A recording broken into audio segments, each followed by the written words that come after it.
데살로니가전서 3장 8절로 10절입니다. 데살로니가전서 3장 8절로 10절 말씀 우리 교독하겠습니다. 합독하겠습니다. 함께 읽겠습니다.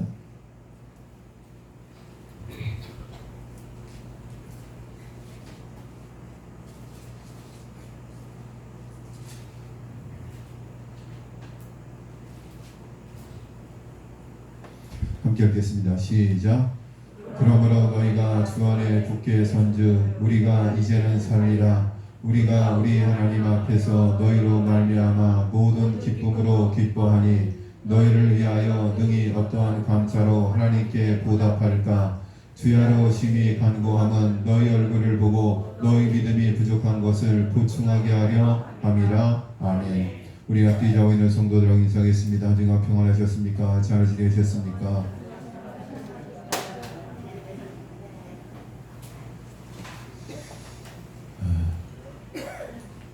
오늘 목사님 간증이에요. 짤막한 간증인데 이 목사님이 아들이 초등학교 다닐 때 축구장에 갔어요. 이벤트로 관중에 공을 던져주는 행사가 있었습니다. 어린이날 행사 때 그런 행사가 있습니다. 농구장, 배구장에 가도 농구공을 던져주고 배구공을 던져주고 축구볼을 이렇게 던져주는 거예요. 근데 이 목사님 아들이 운 좋게 축구공을 받았어요. 너무 기뻤습니다. 그런데 옆에 있던 꼬마가 울고 떼를 쓰더랍니다. 자기도 공을 갖고 싶다는 거예요. 이 목사님 아들이 그 꼬마가 너무 안쓰러워서 공을 선물로 줬습니다. 그런데 아이도 엄마도 고맙다는 말도 없이 그냥 가더라는 겁니다. 이 목사님 아들 기분이 굉장히 상했습니다. 그래서 이렇게 이야기해 줬습니다. 목사님의 아들에게 이렇게 얘기해 줬어요. 내가 공을 받은 것은 아무 노력 없이 받은 그것이니 그것은 은혜란다. 떼쓰는 아이에게 공을 준 것은 은혜를 베푼 것이니 참 잘했다. 그런데 내가 마음이 상한 것은 그 상황에서 마땅히 있어야 할 감사가 없었기 때문이겠지. 그들은 은혜를 모르는 사람이구나. 속상하겠지만 아빠가 더 큰 선물을 사주마. 그렇게 위로를 해 주었답니다. 공을 받은 것 아무 대가 없이 아무 노력 없이 공짜로 받았습니다. 옆에 아이가 울고 있어서 그 아이에게 선물로 그냥 줬습니다. 은혜를 베풀었습니다. 그 공을 받은 아이와 엄마는 마땅히 감사해야 되는데 감사 없이 그냥 가버렸습니다. 우리는 너무나 당연하게 살아가고 있는 것은 아닌가. 우리는 하나님께서 우리에게 베푸신 은혜를 당연시하고 감사 표시를 잊어버리고 사는 것은 아닐까. 부모님이 우리를 위해 흘리신 땀과 눈물을 너무 당연시했던 것은 아닐까. 은혜 입은 것을 알고 감사하는 것만으로도 삶은 건강해집니다. 축복의 선순환이 이루어지는 것입니다. 은혜를 발견하고 감사를 유통하며 살아갈 수 있는 우리 시동교회 교우들의 삶이 될 수 있기를 간절히 축원합니다. 저희 어머니는 늘 감사하세요. 우리 성도들이 작은 것 하나 갖고 와도 가지를 갖고 와도 하여튼 가지를 갖고 오면 가지가지 감사할 것이 가지가지 많잖아요. 그렇죠? 가지가지 감사. 방울토마토도 감사하고 떡도 감사하고 호박도 감사하고 무엇도 감사하고 묵도 감사하고 다 감사해. 엄마! 뭘 감사해? 목사 엄마한테 갖고 오는 게 당연한 거지? 제가 우리 엄마 놀리느라 그래요. 감사하기 뭐가 감사해? 당연하기 뭐가 당연해? 감사하기. 저희 어머니는 농사를 지어봤기 때문에 곡물이 나오는 과정을 다 아세요. 목사님을 잘 섬겨봤기 때문에 반응이 없는 것이 얼마나 상처가 되는지도 잘 알아요. 늘 저에게 그랬어요. 목사, 성도 집에 가서 물 한 잔이라도 달라고 해서 먹고 와. 그리고 축복기도 마음껏 해줘. 그냥 나오지 마. 권사님 냉수 한 잔이라도 주세요. 냉수 한 잔이라도 넣고 축복기도 해주고 나와. 꼭 그렇게 어머님이 가르쳐 주셨습니다. 여러분 세상에 당연한 것은 없습니다. 거기에는 피와 땀과 눈물과 정성과 사랑과 관심이 있는 거예요. 여러분 마음이 없고 관심이 없고 사랑이 없으면 그것은 할 수 없는 일이에요. 미국의 작가 지그 지글러는 75세에 자신의 일생을 돌아보면서 정상에서 만납시다 라는 자서전을 썼습니다. 책에서 그는 이렇게 고백했습니다. 모든 것은 감사뿐이었다. 감사 외에 다른 할 말이 없는 그런 일생이었다. 나의 75년을 돌아보니까 감사 외에는 할 것이 없다. 감사 외에 다른 말 할 것이 없는 그런 일생이었다. 여러분, 저와 여러분의 인생의 마지막에 하나님 모든 것이 감사합니다. 모든 것이 하나님의 은혜였습니다. 여러분, 이와 같은 고백이 있을 수 있다면 그와 같은 인생은 정말로 복받은 인생이고 성공한 인생이 아니었을까? 하나님 앞에 가기 직전 살아온 삶을 돌아보며 모든 것이 하나님의 은혜라고 고백할 수 있다면 그 인생은 행복한 인생일 것입니다. 여러분, 특별히 가족에게 뭐 아내가 먼저 갈지 남편이 먼저 갈지 알 수가 없죠. 알 수가 없죠. 네, 저희 아버님 편찮으실 때 어머니에게 엄마, 이제 아버지가 이제 가실 때가 얼마 안 남은 것 같은데 아버님한테 한번 인사 한번 하세요. 여보, 나랑 사느라고 고생 많이 했어. 삼남매 키우느라고 고생 많이 했어. 정말 많이 썼어. 고마워. 천국에서 만납시다. 근데 어르신들이요, 참 그걸 잘 못하더라. 천국이 보인다. 여러분, 이것도 귀한 일이지만 여러분, 배우자가 떠날 때, 혹시 여러분이 먼저 떠날 때 여러분 배우자의 손을 붙잡고 여보, 나랑 사느라고 참 고생 많이 했어. 당신 때문에 정말 내 인생을 행복한 인생이었어. 다시 태어나도 당신과 다시 살고 싶지 않지만 그럼에도 불구하고 당신과 살고 싶어. 그 한마디 남기고 떠날 수 있는 저와 여러분 되시기를 주의 이름으로 간절히 축원드리겠습니다. 혜영이 어머니 아멘 하셨어요. 근데 이 마스크를 쓰니까 이게 참 힘들더라고. 제가 금요일날 그 서목교 가서 설교를 했잖아요. 강례성하고 멀리 떨어져 있어요. 거기다 조명도 어두워요. 다 마스크를 뒤집어 쓰고 있으니까 이게 웃는 건지 우는 건지 아멘을 하는 건지 도대체 알 길이 없어. 은혜를 받고 있는 건지 주무시는 건지 자는 건지 도저히 알 길이 없어. 그래서 입 모양이 정말 중요하다는 것을 제가 코로나를 통해서 다시금 알게 됐어요. 숫자가 늘어나니까 사실 지방에는 별 상관이 없거든요. 청주 3명 나 3명 똑같아요. 별 차이가 없어. 그런데 뉴스에서 1300명 신기록경이 우와, 이번 주에는 교회 나가면 안 되겠네. 지레짐작으로 교회 안 나오시는 분들이 옆에 현도교회는 몇 명씩 있대요. 우리 교회는 한 번도 없잖아. 제 페이스북 친구 목사님을 보니까 오늘 전면 비대면이에요. 교회 예배실 정경을 찍어서 올렸는데 한 명도 없어요. 개미 새끼 한 마리 없어. 다 어디 있어요? 집에 있어요. 집에서 온라인으로 예배를 드립니다. 이제 만나서 교제하고 식사도 하고 정말 계속 그런 글들이 올라오다가 갑자기 1000명대 넘어가고 나니까 다시 온라인 비대면으로 전환하면서 상심한 마음을 담은 그런 글들을 볼 때 참 마음이 아팠습니다. 그러면서 연세 드신 분들하고 목회하니까 좋은 점도 있구나. 하여튼 우리 식구들 빼고는 한 번씩은 다 맞았잖아. 그렇죠? 2번 맞은 분들은, 한 번 맞은 분들은 이혼을 해서 제외시킬 수 있잖아요. 할렐루야. 얼마나 감사합니까?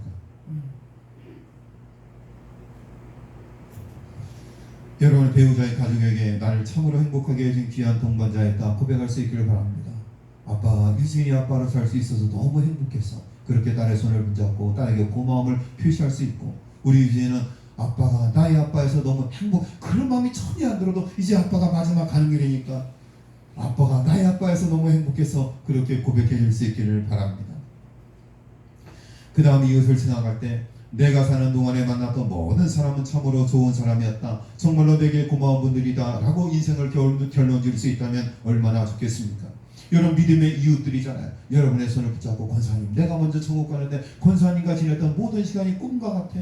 너무 행복했어. 나의 이웃이 되어줬고 나의 믿음의 동역자가 되어서 나는 정말로 행복했어. 우리 권사님 천국에서 다시 만난 날 기억하면서 너무 많이 울지마. 조금만 슬퍼해. 천국에서 다시 만납시다. 그렇게 고백하고 떠날 수 있는 저와 여러분의 삶이 될 수 있기를 바랍니다. 여러분, 많이 가져도 많이 배워도 권력과 명예를 누려도 감사하는 마음에 못 미칩니다.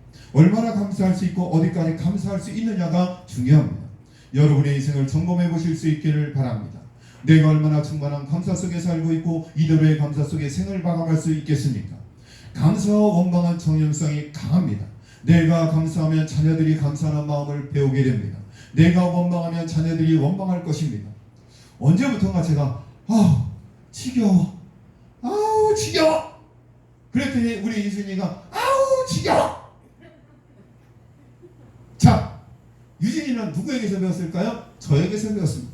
자, 그렇다면 서정호 목사는 지겨워, 이걸 누구에게서 배웠습니까? 김삼자 복자 쓰시는 권사님께 배운 겁니다. 우리 어머니 인천 가셨으니까 하는 말이지만 제가 드리는 말씀. 여러분 희한해요. 부정적인 건 더 빨리 배워요.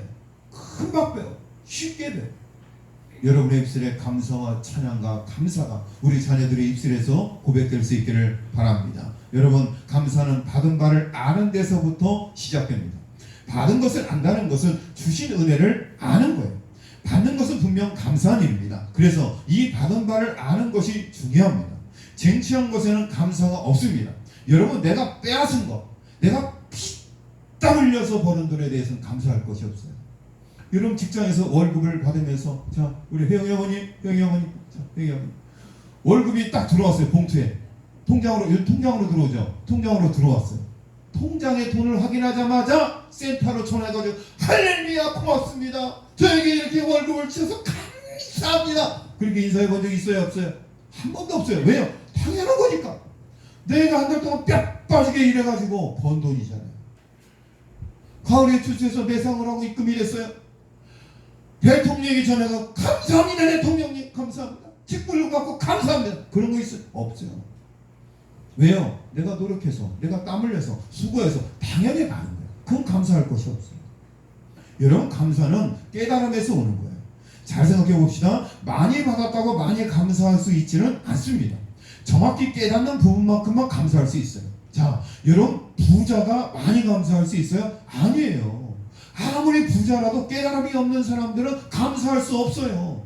내가 이렇게 잘 살 수 있었던 것은, 내가 이렇게 많은 부를 축적할 수 있었던 것은 나의 노력이고 실력이고 운이 좋아서 이렇게 된 것이지 은혜가 아니라고 생각하는 사람은 감사할 것이 없어요. 그러나 작고 힘들고 어렵게 살아가지만 이 모든 것이 하나님의 은혜임을 아는 사람은 감사할 수 있어요. 그러니까 얻은 것으로 소유로 감사하는 것이 아니라 깨달은 대로 감사한다는 이야기예요. 우리 시동교회 모든 성도들은 하나님께서 나에게 주신 은혜를 깨닫고 그 깨달은 것만큼 하나님께 감사할 수 있는, 소유가 감사하는 조건이 되는 것이 아니라 깨닫는 것이 감사하는 이유가 될 수 있는, 그것을 알 수 있는 저와 여러분 될 수 있기를 바랍니다. 또 하나 믿음은 감사와 비례해요. 정비례하는 거예요. 믿음만큼 감사할 수 있는 거예요. 믿음이 있는 사람만큼 감사할 수 있는 거예요. 믿음의 크기만큼 감사하게 되고 감사하는 만큼 믿음의 사람이 되는 것입니다. 골로새서 2장 6절과 7절에 보니까 믿음에 굳게 서서 감사함을 넘치게 하라. 그리스도인의 믿음을 평가하는 기준은 얼마나 감사하며 사는가. 야, 저 사람이 정말 얼마나 믿음이 큰가? 그것은 그 사람의 입술 속에서 얼마나 감사가 터져나온다. 얼마나 많이 감사하는가? 그 감사의 내용과 감사의 크기로 그 사람의 믿음을 평가해 볼 수 있다는 이야기. 우리가 방언을 하고 사랑을 해가고 구제를 하고 여러 가지 것들을 해야 하지만 그 무엇보다 중요한 것은 뭐냐면 감사의 내용이에요. 무엇을 감사하는가? 믿음의 최고의 경지에 이른 사람은 뭐냐면 범사에 감사하는 사람. 우리 시독교회 모든 성도들은 기쁠 때나 슬플 때나 어려울 때나 행복할 때나 늘 범사에 감사할 수 있는, 환경과 상관없이 감사가 넘치는 신앙의 삶을 살아갈 수 있기를 바랍니다. 또 믿음의 사람은 환경을 넘어서는 감사가 있습니다. 여러분 다 그런 건 아니에요. 그런데 내가 생각하기에는 도저히 감사할 수 없는 상황인데 감사하며 사는 사람이 있어요. 그런 사람들을 볼 때 우리는 경이로움을 느껴요. 야, 어떻게 저렇게 살 수가 있지? 내가 볼 때는 감사할 것이 하나도 없는데 늘 그의 얼굴에는 기쁨이 있고 입술의 고백에는 감사가 있고 항상 칭찬이 있고 행복이 있어요. 어려서부터 전신을 움직일 수 없는 장애를 안고 50년 동안 누워지는 미국인 여성이 있었습니다. 그런데 이상한 것은 누구든지 그녀를 위로하려고 하면 오히려 위로를 받고 나옵니다.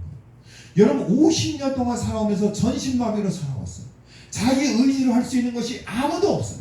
먹여주고 입혀주고 치워주고 씻겨주고 다 남의 도움으로 살 수밖에 없는 정말 처절하게 힘든 그런 삶을 살아오셨어요. 여러분 요양보호사 하시면서 그런 분들 만나게 되잖아요. 자기 의지와 힘으로 아무것도 할 수 없는 분들, 정신이 똑바로요. 치매도 안 해요. 여러분 그런 분들 모시고 그런 분들 섬기기 굉장히 힘듭니다. 내 몸이 힘들고 아프면 다른 사람을 배려할 여력이 없어요. 내 몸이 아픈데 야, 나를 돌보는 저 요양보호사가 얼마나 힘들까? 그래, 오늘은 내가 스스로 내 뒤처를 내가 해야. 그런 노인네, 그런 어르신들은 없단 말이에요. 내가 힘들고 내가 어려우면 자기밖에 몰라요. 그런데 이 여인을 위로하러 간 사람들이 오히려 위로를 받고 돌아옵니다. 그녀가 50대 생활을 맞이하자, 생일을 맞이하자 귀빈들과 심지어 대통령까지 축하하기 위해서 참석했습니다. 이 여인은 이렇게 감사의 뜻을 전했습니다. 오늘 친히 방문해 주신 대통령과 귀빈 여러분께 심심한 감사를 드립니다. 저는 어렸을 때부터 병을 앓았기 때문에 결혼도 못하고 병을 남편 삼아 오늘까지 함께 살았습니다. 그러나 저는 오히려 이것을 하나님께 감사드립니다. 제가 만약 질병이 없이 자유롭게 살았다면 저는 분명히 많은 죄를 지었을 것입니다. 장차 천국에서 있을 제 생활에 만족합니다. 여러분, 이 이야기를 들은 사람들, 거기에 참석했던 모든 사람들이 감동의 눈물을 흘렸습니다. 예수님을 믿는다고 무조건 환경이 좋아지는 것은 아닙니다. 예수님을 믿어도 여전히 가난할 수 있습니다. 감사할 수 있는 것은 믿음의 문제입니다. 또한 능력은 감사하는 분량만큼 얻게 됩니다. 우리 모든 믿음의 성도들, 하나님 앞에 감사하는 분량만큼 하나님 부어주시는 놀라운 능력으로 살아갈 수 있기를 바랍니다. 그리스도인 가운데 하나님께 쓰임받는 사람은 기도를 많이 하는 사람보다, 금식을 자주 하는 사람보다, 구제를 많이 하는 사람보다, 절제를 잘하는 사람보다, 의로운 생활을 하는 사람보다 하나님 앞에 항상 감사하며 하나님께 기뻐하시는 일을 몸소 실천하는 사람들이 하나님 앞에 더욱더 귀하고 복되게 쓰임받게 되는 줄로 믿습니다. 우리 시동교회 모든 성도들의 입술과 얼굴빛을 통하여 예수 믿지 않는 사람들도 감사를 느끼고 기쁨을 느끼고 예수 믿는 사람들이 과연 저렇게 행복한가라는 것을 저와 여러분의 삶의 모습을 통해서, 입술의 고백을 통해서, 삶의 언행과 실천을 통해서 지역의 주민들이 깨닫고 감사할 수 있는 그런 신앙의 삶을 살아갈 수 있기를 바랍니다. 여러분, 그것이 복음의 능력이 되는 줄로 믿습니다. 감사하는 사람만이 하나님의 기적을 체험할 수 있습니다. 하나님께서 우리가 드리는 감사를 통해 능력을 나타내십니다. 시편 50편 23절에 보니까 감사로 제사를 드리는 자가 나를 영화롭게 하나니 그의 행위를 옳게 하는 자에게 내가 하나님의 구원을 보이리라. 하나님께 감사를 드릴 때 하나님은 그것을 기쁘게 여기십니다. 또 감사를 드리는 사람에게 세상을 넉넉히 이겨나갈 만큼 큰 능력을 주십니다. 감사를 외치는 인생의 불행한 끝은 없습니다. 저주와 마귀와 질병이 떠나고 축복이 기다리고 있습니다. 감사의 신앙으로 나아가면 하나님께서 축복의 대로를 활짝 열어주실 줄로 믿고 그 믿음으로 나아갈 수 있기를 바랍니다. 성공하는 사람들이 사용하는 언어의 절반은 칭찬이고 행복하게 사는 사람들이 사용하는 언어의 절반은 감사라고 합니다. 여러분, 참 의미가 있는 이야기입니다.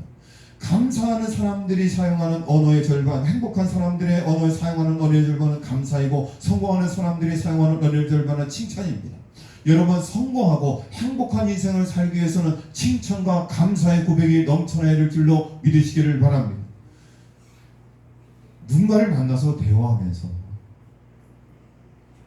저희 어머님 같이 사는 분들은 저희 교회 나올 확률이 없으니까 제가 이야기합니다. 저희 어머니 3층에 삽니다. 그리고 1층에 살고 2층에 살아요. 1, 2, 3층이 다 이렇게 친하게 지내시는 분들이에요. 그런데 1층에 사시는 분이 3층에 올라오면 2층 사시는 분을 험담을 해요. 욕을 막 해요. 하여튼 올라오면 2층 그 사는 사람은 그렇게 험담을 하고 욕을 한대. 그분이 교회 권사래요, 권사. 그리고 2층에 사시는 분은 교회를 안 다니죠? 네, 방금 오셨어요, 인천에서.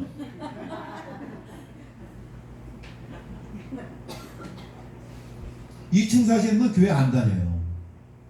그러니까는 우리 어머니는 항상 불안한 거야. 이 사람이 2층에 가서 우리 3층에 사시는 김삼복 권사님 흉보지 않을까? 그런 불안한 마음 있죠, 어머니? 있지. 왜? 3층에 올라면 항상 2층 사람 욕을 하니까. 그래서 어머니가 좀 깨달으라고 항상 칭찬만 하는 사람이 이야기를 해요. 그래도 깨닫지 못하는 거예요. 여러분, 누군가를 만나서 계속 누구를 비난하고 욕하고 그런 이야기를 듣고는 여러분 기분이 얼마나 찝찝해요.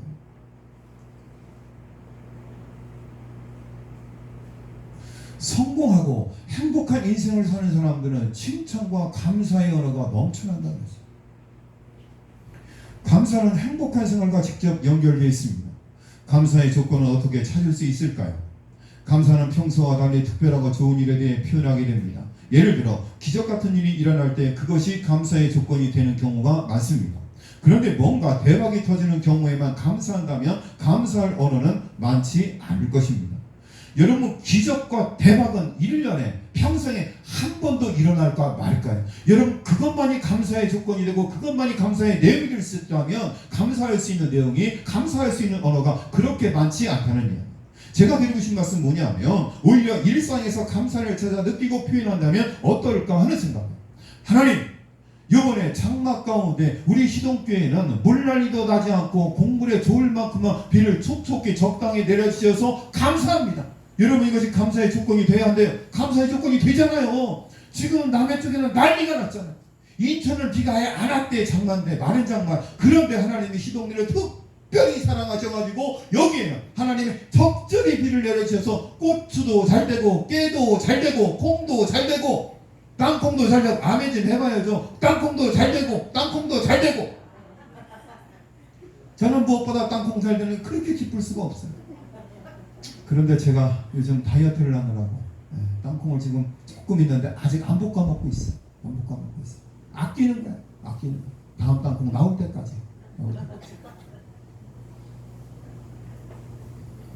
여러분, 이게 일상의 감사예요.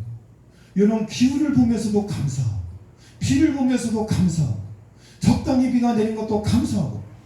여러분, 가물 끝에 뭐가 있다고요? 저는 잘 몰랐어요.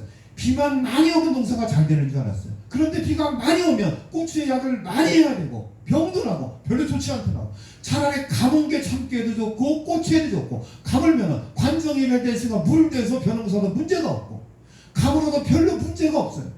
가물 때마다 저희 어머니 전화하셔가지고 날이 이렇게도 가문데 너는 괜찮냐 물어보세요. 엄마 걱정하지 마. 우리 마을에는 물이 풍족해서 관정이 잘 돼 있어서 물 떼서 벼농사 지니까 아무 문제가 없어. 걱정하지 마세요. 걱정하지 마세요. 어머니 걱정하지 마세요. 직접 다니면서 한번 쭉 보세요. 저기 달계로 가셨다, 선동리로 가셨다가 가래울로 가서 쭉 지팡이잡고 한 바퀴 쭉 돌아보시면 얼마나 관정이 잘 돼 있고 논농사가 잘 되는지 확인하실 수 있을 줄로 믿으시기를 바랍니다. 그렇게 한번 다녀오시면은 훨씬 더 다리에 힘도 생기고 건강이 생길 줄로 믿습니다.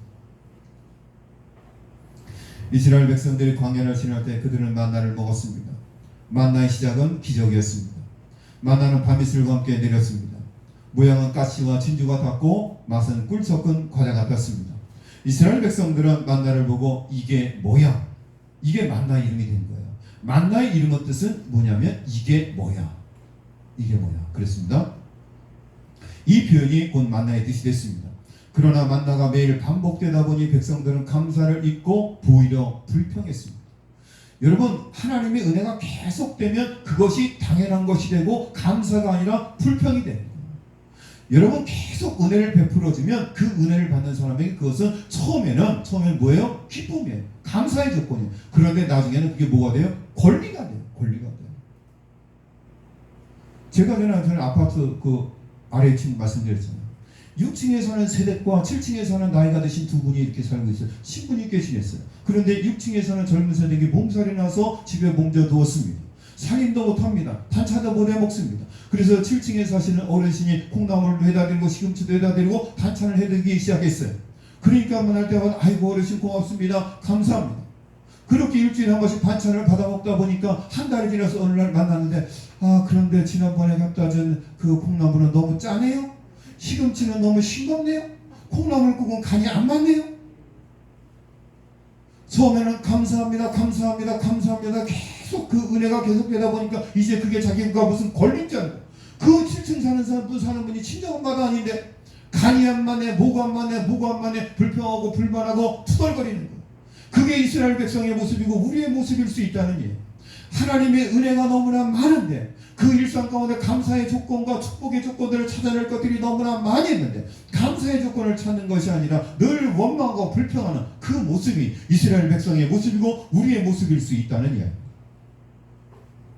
일상 속에서 숨겨져 있는 하나님의 감사의 조건들을 찾고 감사할 때 그것이 여러분의 축복과 기적이 될 줄로 믿습니다. 나무가 모여 숲이 되고 미소가 모여 웃음이 되듯이 작은 감사가 모이면 큰 감사와 기적을 불러옵니다. 범사에 감사라는 말씀은 작고 사소한 모든 것에서 감사 제목을 찾으라는 말씀입니다. 돌아보면 오늘도 감사한 사람들이 많습니다. 이거 도시에 있는 이야기죠. 우리는 엘리베이터가 없으니까. 승강기 문이 닫히는 순간 열린 버튼을 눌러 열어준 사람. 저도 그런 경험이 많이 있습니다. 어디에 갔을 때, 뭐 백화점에 갔을 때, 마트에 갔을 때 급히 올라가야 돼요. 빨리 차를 타야 돼요. 빨리 떠나야 돼요. 그런데 승강기 문이 닫히려고 하는데 팍 뛰어가는데 싹 닫혀서 싹 올라가요.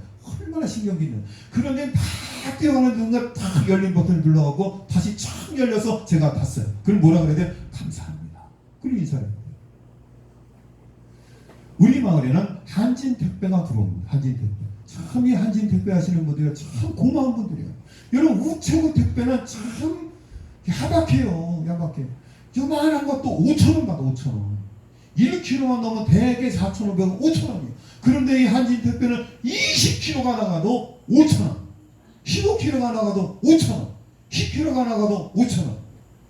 선생님 30kg 넘으면 더 받나요? 좀 더 받아요? 20kg 기준이죠? 20kg 기준. 그래도 얼마나 저렴해요.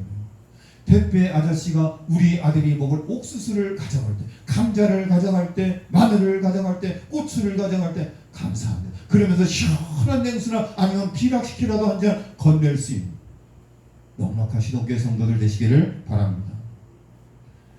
여러분 우리 앞뒤 좌우의 놈들 한번 인사하겠습니다. 그냥 감사합니다 한번 인사 한번 해보세요. 정명무 목사님 감사합니다 한번 인사해보세요. 자, 이 감사합니다는요 두 가지 의미가 포함되어 있대요. 고맙습니다. 당신 덕분입니다. 자, 다시 한번 인사하겠습니다. 고맙습니다. 당신 덕분입니다. 김경수 집사님 고맙습니다. 당신 덕분입니다. 집사님 덕분입니다. 정명무 목사님 고맙습니다. 권사님 덕분입니다. 여러분 감사합니다는요 고맙습니다. 당신 덕입니다 라는 게 표현되어 있대요. 반박이 섞여 있대요. 감사함이 사라지고 당연함이 자리 잡을 때 몰락이 시작돼요. 제가 아까 처음에 말씀드렸던 저희 어머니 뭐라도 하나 찬걸 받으면 너무 감사해요. 너무 감사해요. 어머니가 눈물을 고삭고삭 하면서 너무 감사해요. 참 시동교회 너무 감사해요. 참 의심이 넘친다. 사랑이 넘친다. 그렇게 좋아하세요. 나달이 모여 볕단을 이루고 볕단을 모아 추수감사의 기쁨을 맛보던 일상의 작은 감사들을 모으면 일생을 감사하며 살게 됩니다. 기도를 계속하고 기도에 감사함으로 깨어있으라. 골로새서 4장 2절 말씀. 매일 아침 자명종이 울릴 때마다 이불을 움켜쥐고 일어나기 싫어서 투덜댑니다. 하지만 감사합니다. 들을 수 있는 귀를 주셨어요. 여러분 자명종이 탕 울리면 새벽에 그렇잖아요. 저도 알람을 2개를 맞춰놨어요. 저도 알람을 듣고 일어나거든요. 때로는 대부분 우리 신권사님 종소리를 듣고 깰 때가 훨씬 더 많습니다. 심순덕 권사님이 그 종을 울릴 때요 참 귀신같이 맞춰요. 시간을 어떻게 그렇게 맞춘지 모르겠어요. 정확히 4시 30분에서 0.1초도 벗어나지 않고 30분이 딱 되면 땡! 땡! 땡! 울려요. 이야 기가 막혀. 배꼽 시계가 얼마나 정확한지. 혹시 핸드폰을 놓고 하시는 거 아니에요? 너무 피곤할 때는 그 벨소리가 조금 짜증날 때도 있어요. 오늘은 좀 이 핸드폰 벨소리가 안 울렸으면 좋겠다. 그래서 그 벨소리를 듣고 일어나요. 왜 감사해요? 귀가 있어 틀리니까 감사합니다. 아침 햇살에 비춰도 눈을 꼭 감고 모를 척합니다. 그래도 감사합니다. 볼 수 있는 눈을 주셨어요. 이불 속으로 자꾸 기어 들어가면서 조금이라도 늦게 일어나려고 애를 씁니다. 하지만 감사합니다. 세상에 병에 걸리거나 나이가 들어 누워있어야만 하는 사람도 많은데 일어날 수 있는 힘을 주셨어요. 하루를 시작하는 첫 시간이 정신없이 바쁘지만 감사합니다. 외로운 사람도 많은데 제게 가정을 주셨어요. 비록 아침 식탁이 잡지에 나온 그림처럼 아름답지 않고 잘 짜인 메뉴가 올라올 때도 드물긴 하지만 감사합니다. 음식이 없어서 굶어 죽는 사람도 많은데 저희에게 음식을 주셨어요. 나의 일이 너무 단조로워 재미없을 때도 많지만 감사합니다. 일할 기회를 주셨어요. 때때로 제 운명에 대해 불평하고 신세 타령을 하면서 보다 나은 환경이 주어지기를 바라기도 하지만 감사합니다. 제게 생명이라는 선물을 주셨어요. 생각해보면 살아가며 감사해야 할 것이 얼마나 많습니까? 어떻게 보면 감사하지 않을 것이 하나도 없습니다. 일상이 감사이고 감사의 능력으로 승리하는 저와 여러분 되시기를 주님의 이름으로 간절히 축원드립니다. 사랑과 은혜가 많은